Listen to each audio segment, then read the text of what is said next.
等下先，爸比睇下上面寫咩先。佢呢個下邊呢行細字寫住叫做春卷自己唔用得啊。呢個爸比又睇下寫住咩先啊？呢個係寫住春卷自己唔玩得。爸比睇下呢個咩嚟先？呢個係沖涼液。嗱呢行細字又寫住春卷自己唔用得啊，媽咪沖涼當春卷用啊嘛。哦，你而家唔識字，爸比教你啊嘛。等下先，呢上面寫住咩嘢嘅？大聲啲。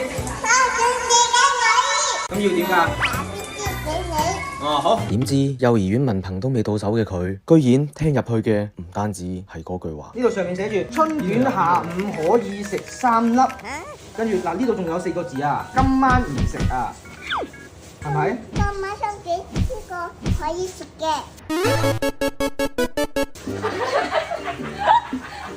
佢唔係咁寫嘅喎，所以話春卷你未識字啦，係咪？上面寫住咩嘢？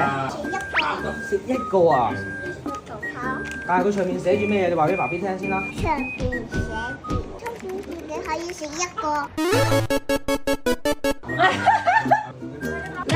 反 PUA 第一人，年紀最小的陽春卷。寫咗咩㗎？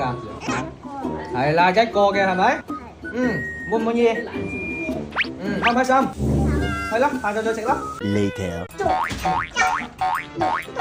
你想要咩嘢啊？佢要煎餅啊，跟住要點㗎？吃魚嘅，跟住自己諗住啊，自己攞住流程都唔使我知。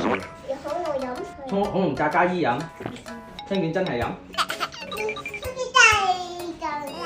春卷上面寫咗咩嘢啊？春卷自己可以食一個，仲有咧，食完藥可以點啊？可以食一個。冇錯啦，咁你食一個定係食2個 ？OK，嗱，食咗藥先啦。嚟，準備好未？準備好未？預備。快食！獎勵春卷食多粒啦！厲害！有多樣食，有多樣。春卷真係好犀利㗎，係咪啊？春卷係乜嘢？係特。